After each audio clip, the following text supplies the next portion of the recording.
पहुँचे, तो लिहाजा ये समाअत जो है मुलतवी की जाती है। तो इनका दिल यही है कि ऐसा मौका लेकर आएँ कि वकील बाहर मौजूद हों और ये कह दें कि वकील वहाँ पर आए ही नहीं, तो लिहाजा यकतरफा कार्रवाई की जाती है। खान साहब ने आज भरपूर तरीके से रोस्टम पे खड़े होकर हमारे साथ प्रोटेस्ट किया। उन्होंने बताया कि किस तरह यहाँ पर कर्नल साहब कंट्रोल कर रहे हैं सारे मामले को और लॉयर्स को जानबूझकर रोका जाता है, एक तजलील करने की कोशिश की जाती है। और दूसरी तरफ वही वकील जो नैब के हैं उनको प्रोटोकॉल हासिल होते हैं, उनकी गाड़ी अंदर जाती है, वहाँ पर भी उनके लिए चाय और बड़े दस्तरखान और सारा कुछ लगा होता है, हमें पानी तक नहीं दिया जाता। ये बात उन्होंने बारहा कही कि आपने जाकर बताना है कि अब इमरान खान के वकला को भी, बीबी साहबा के वकला को भी इस तरह से हिरासा किया जा रहा है या उन्हें सिर्फ़ और सिर्फ तंग करने के लिए, परेशान करने के लिए ये सारा किया जा रहा है। घंटों के बाद, घंटे डेढ़ के बाद जो जाकर अंदर इजाज़त देते हैं। और आज बारिश थी, बारिश में सारे वकला यहाँ पर उनकी यूनिफॉर्म जो है वो वेट होती रही, लेकिन किसी को ये नहीं कहा गया कि आप इस कमरे के अंदर आ जाएं। तो ये आज किया गया है।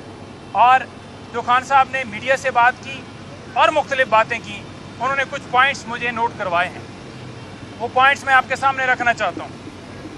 पहली बात यह है कि जो DGI इश्तियार साहब ने प्रेस कॉन्फ्रेंस की थी, उसके ऊपर खान साहब ने बात की है और उन्होंने कहा है कि माफ़ी की बात की जा रही है।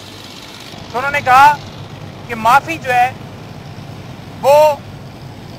वो मांगे जिन्होंने हमारे लोगों को शहीद किया, जिन्होंने हमारे लोगों को के ऊपर जुल्म सितम किया, जख्मी किया, चार दीवारी का तकद्दुस पामाल किया, तो माफ़ी तो उनको मांगनी चाहिए।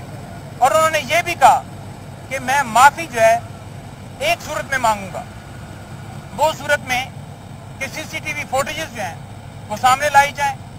वो CCTV फुटेजेस के अंदर अगर पाकिस्तान तहरीक इंसाफ का कोई कारकुन कोर कमांडर हाउस को या किसी जगह को आग लगाता हुआ नजर आता है कि इसने आग लगाई है PTI के कारकुन ने, ये PTI का है, साबित हो जाता है उस CCTV फुटेजेस से, तो फिर मैं जरूर माफी मांगूंगा और मैं उसको पार्टी से भी निकालूंगा। और उन्होंने साथ ये भी कहा कि मैं कहूंगा कि इसके ऊपर कानून के मुताबिक कार्रवाई की जाए।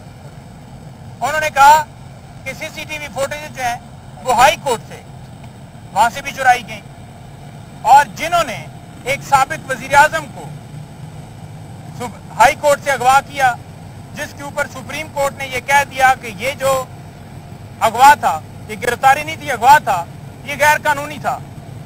तो एक साबिक वजीर आजम जिसके साथ अवाम की सपोर्ट है, सबसे बड़ी पार्टी के सरबराह को आप इस तरह कॉलर से पकड़कर, घसीट कर, तजलील करके ऐसे केस में ले जाएंगे जहां पर वो बेल के लिए वहां पर गया हुआ है।